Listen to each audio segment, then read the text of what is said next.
বলতে পারো আরো আরো অনেকে যারা অভিনেতা আছেন তারা হয়তো মাইন্ড করতে পারেন, শাকিব খান না থাকলে বাংলাদেশের নায়কই থাকতো না, আমার কাছে মনে হয়।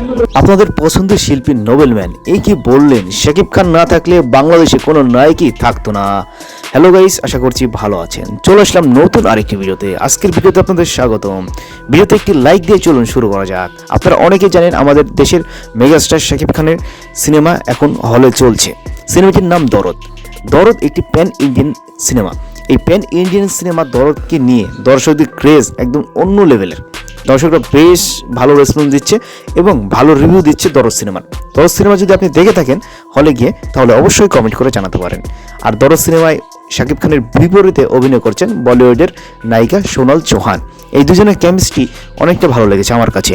আপনারা যদি হলের রিভিউ ভিডিওগুলো দেখেন যে দরদ সিনেমা নিয়ে মানুষ কী রিভিউ দিয়েছে, দেখতে পাবেন পজিটিভ রিভিউ বেশি আসছে এবং মেগাস্টার শাকিব খানের অভিনয় অতুলনীয়।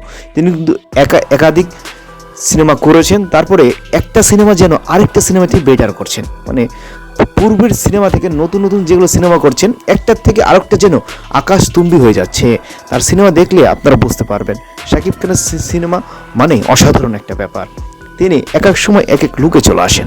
আপনারা যদি শাকিব খানের সিনেমাটা দেখেন তাহলে বুঝতে পারবেন শাকিব খান কিন্তু মেগাস্টার একদিনে হয়নি।